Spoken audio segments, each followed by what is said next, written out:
आज का प्रश्न है, हिंदी की शब्द संरचना पर संक्षिप्त वर्णन कीजिए।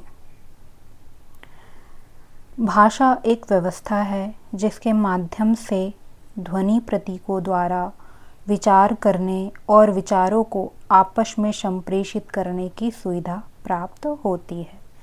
अर्थात हम भाषा के माध्यम से अपने विचारों को दूसरों तक पहुंचाते हैं, लिखते हैं, पढ़ते हैं। यह सभी सुविधाएं जो हम एक दूसरे से जिस प्रकार हम संपर्क करते हैं वह केवल भाषा के माध्यम से ही संभव है। इसमें एक ध्यान देने वाली बात यह है कि हम बोलने और सुनने में प्रयोग तो ध्वनि का करते हैं, किंतु संप्रेषण अर्थ का होता है। कहने का मतलब कि हम जब कहते हैं कोई बात तो हम ध्वनि का प्रयोग करते हैं। जितने वर्ण चिन्ह हैं उनको हम जब उच्चारित करते हैं तो ध्वनि से करते हैं, लेकिन जो हम कह रहे हैं उसका अर्थ क्या है, उससे यह स्पष्ट होता है कि हम क्या कह रहे हैं। अतः प्रश्न उठना स्वाभाविक है कि तब ध्वनियों के माध्यम से अर्थ का संप्रेषण कैसे हो जाता है। इसका उत्तर है, ध्वनियाँ विविध भाषिक स्तरों पर संरचित होकर वाक्य नामक संप्रेषणात्मक इकाई का निर्माण करती है। ध्वनि चिन्हों से शब्दों से वाक्यों का निर्माण होता है। इसी प्रकार किसी स्पष्ट भाषा, स्पष्ट शब्द का, स्पष्ट वाक्य का निर्माण होता है। वाक्यों में शब्द लगे होते हैं। शब्दों का अपना अर्थ तो होता है, किंतु वे वाक्य में जाकर ही संप्रेषणीय बन पाते हैं। भाषा में वाक्य से बड़ी इकाई प्रोक्ति पाई जाती है। वाक्य से बड़ी इकाई क्या है? प्रोक्ति। इस प्रकार प्राप्त होने वाले भाषा के स्तर निम्नलिखित हैं।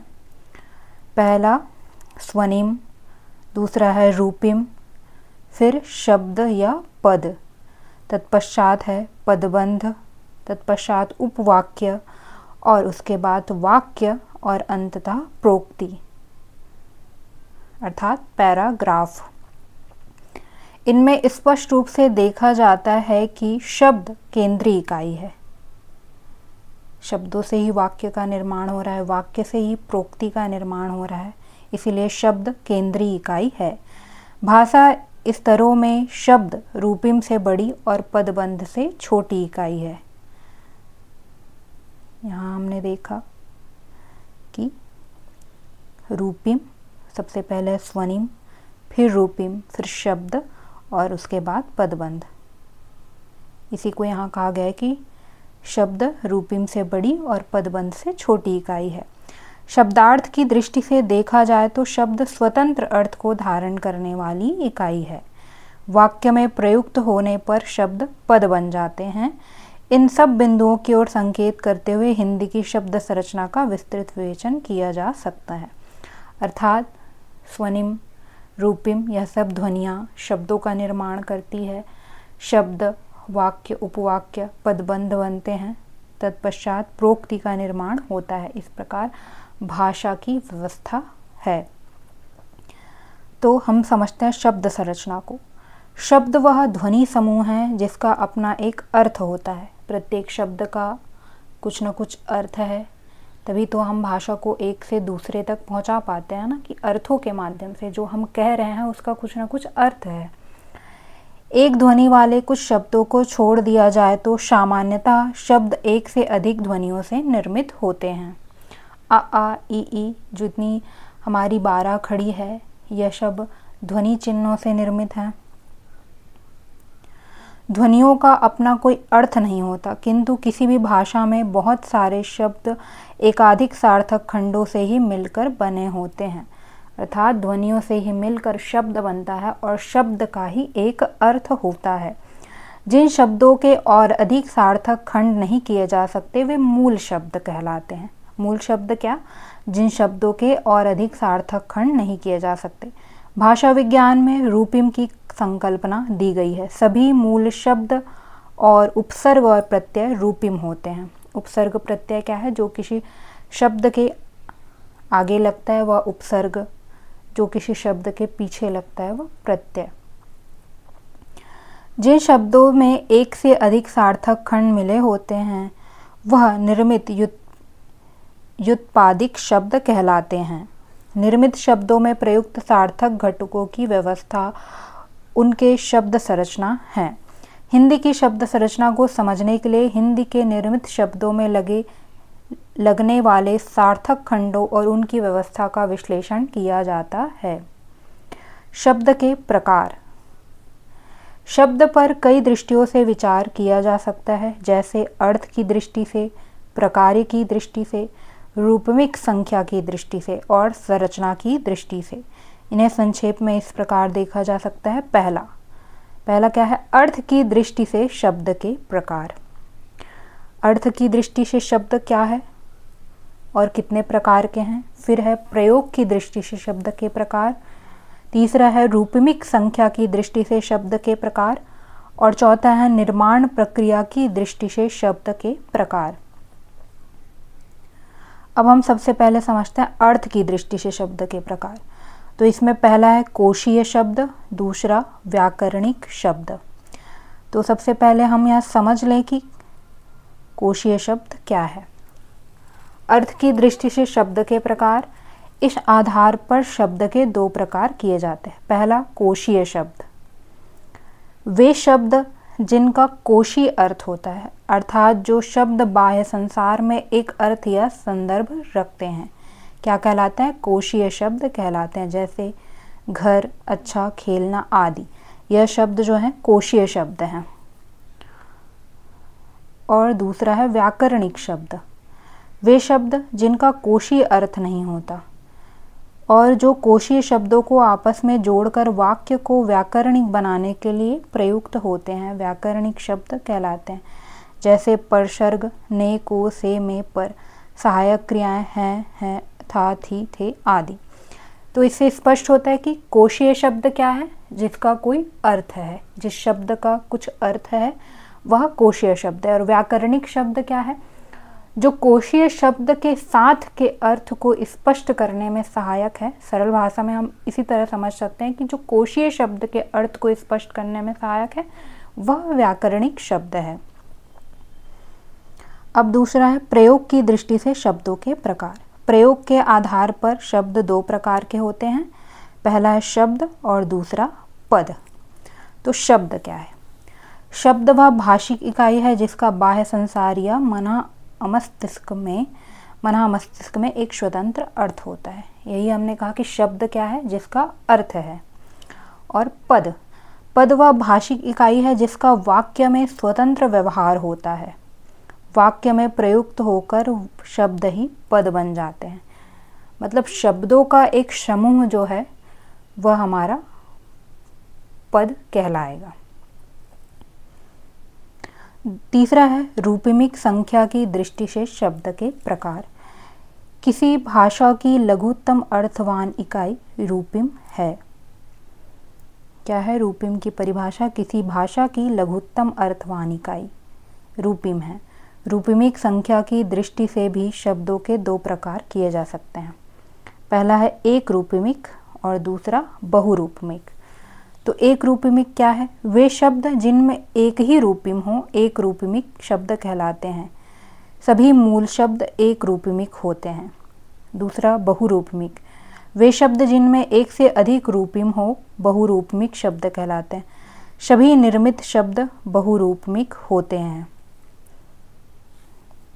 जिस शब्द का अर्थ है, स्पष्ट अर्थ है, वह एक रूपमिक, और जो एक रूपमिक शब्द के साथ निर्मित हुआ है वह बहुरूपमिक शब्द। अब चौथा है निर्माण प्रक्रिया की दृष्टि से शब्द के प्रकार। संरचना की दृष्टि से शब्द मूलतः दो प्रकार के होते हैं, मूल शब्द और निर्मित शब्द।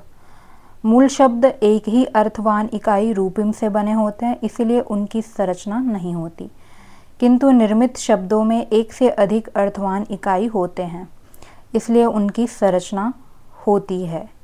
निर्मित शब्दों की ही शब्द संरचना देखी जाती है। निर्माण प्रक्रिया की दृष्टि से ऐसे शब्दों के निम्नलिखित प्रकार किए जा सकते हैं। पहला उपसर्ग शब्द।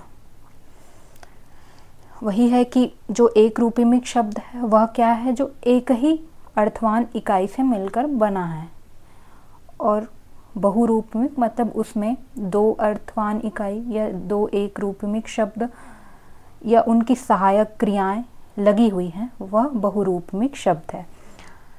तो हम जिसी को हमने मूल शब्द और निर्मित शब्द में, एक रूपमिक अर्थात मूल शब्द, बहुरूपमिक अर्थात निर्मित शब्द। तो हम समझते हैं कि निर्मित शब्द किस किस प्रकार से बनते हैं। पहला है उपसर्ग युक्त शब्द। ऐसे शब्द जो मूल शब्द के साथ उपसर्ग जोड़ने से निर्मित होते हैं, उपसर्ग युक्त शब्द कहलाते हैं, जैसे अकाल, संरचना, विकास आदि। दूसरा है प्रत्यय युक्त शब्द। वे शब्द जो मूल शब्दों के साथ प्रत्यय जोड़ने से निर्मित होता है, प्रत्यय युक्त शब्द कहलाते हैं, जैसे ज्ञानी, कथनीय, बालपन आदि। उपसर्ग और प्रत्यय युक्त शब्द। वे शब्द जिनमें मूल शब्दों के साथ उपसर्ग और प्रत्यय दोनों जुड़े होते हैं, उपसर्ग और प्रत्यय युक्त शब्द कहलाते हैं, जैसे ज्ञानी, कथनीय, बालपन आदि। तत्पश्चात है सामासिक शब्द। जब दो शब्दों को जोड़कर एक नया शब्द बनाया जाता है, तो इस प्रकार निर्मित शब्द को सामासिक शब्द कहते हैं, जैसे राजघर, नीलकमल। चौथा संधिकृत शब्द। वे दो शब्दों के योग में ध्वन्यात्मक परिवर्तन होने की स्थिति संधि है। संधि शब्द द्वारा निर्मित शब्द संधिकृत शब्द कहलाता है, जैसे विद्यालय, सूर्योदय आदि। तत्पश्चात पुनरुक्त शब्द। एक ही शब्द की दो बार आवृत्ति करके बनाए गए शब्द पुनरुक्त शब्द कहलाते हैं। ऐसे शब्दों में दो प्रकार की पुनरुक्ति होती है, पूर्ण पुनरुक्ति जैसे घर घर, रग रग आदि, और आंशिक पुनरुक्ति जैसे पानी वानी, साथ संगत आदि। तत्पश्चात प्रतिध्वन्यात्मक शब्द। बाह्य संसार की ध्वनियों का अनुकरण करके बनाए गए शब्द प्रतिध्वन्यात्मक शब्द कहलाते हैं। सामान्यतः ये शब्द पुनरुक्त होते हैं, जैसे खटखट, भौ भौ, धाय धाय, सर सर आदि। संक्षिप्त रूप। शब्दों के आरंभ स्थान से कुछ वर्णों को लेकर भी बनाए गए शब्द इस श्रेणी में आते हैं। यह प्रक्रिया मूलतः अंग्रेजी जैसी भाषाओं में अपनाई जाती है, जैसे प्रोफेसर के लिए प्रो, डॉक्टर के लिए डीआर आदि। इन शब्दों का हिंदी में भी प्रो, डॉक्टर आदि के रूप में प्रचलन देखा जाता है। तत्पश्चात संकुचित शब्द। यह भी अंग्रेजी या इसी प्रकार की भाषाओं में शब्द निर्माण की विशेषता है, जैसे हम आई एम के लिए आई एम, इट्स के लिए इट हैज़ के लिए इट्स, शी विल के लिए शेल आदि का प्रयोग करते हैं। तत्पश्चात है परिवर्णी शब्द। कई शब्दों वाले किसी नाम के शब्दों के प्रथम वर्णों या अक्षरों को मिलाने से बनने वाले शब्द परिवर्णी शब्द कहलाते हैं। यह भी हिंदी में अंग्रेजी के प्रभाव से आया है, जैसे भाजपा, बीबीसी आदि। मतलब हम किसी भी शब्द के पहले वर्ण का प्रयोग करते हैं अंग्रेजी के हिसाब से, और हिंदी में भी उसको वैसे ही प्रयोग करते हैं कि कोई शब्दों का समूह है तो उसको पहले वर्ड को ही लेकर एक नया शब्द उत्पन्न हो जाता है। तत्पश्चात है कथित रूप। यह भी मुख्यतः अंग्रेजी या इसी प्रकार की भाषाओं में शब्द निर्माण की विशेषता है। प्राय ऐसे शब्दों का हिंदी में देवनागरीकरण कर लिया गया है, जैसे टेलीफोन के लिए फ़ोन को हिंदी में फ़ोन ही कहते हैं, कैस्मियम के लिए जिम को हिंदी में जिम कहते हैं। अतः स्पष्ट है कि हिंदी में कई प्रकार से शब्दों का निर्माण होता है। इनमें उपसर्ग, प्रत्यय, योजन, समास और संधि संस्कृत से आई हुई प्रक्रियाएं हैं, तो संक्षिप्त रूप, परिवर्णी शब्द और कथित रूप जैसी प्रक्रियाएं हैं। तो संक्षिप्त रूप, परिवर्णी शब्द और कृतित रूप जैसी प्रक्रियाएं अंग्रेजी के प्रभाव से समाविष्ट हुई है। इस प्रकार यह था हिंदी की शब्द संरचना, जो विभिन्न समूहों से, विभिन्न प्रक्रियाओं से होकर गुजरते हुए शब्द के अलग अलग रूपों में विभक्त है। धन्यवाद।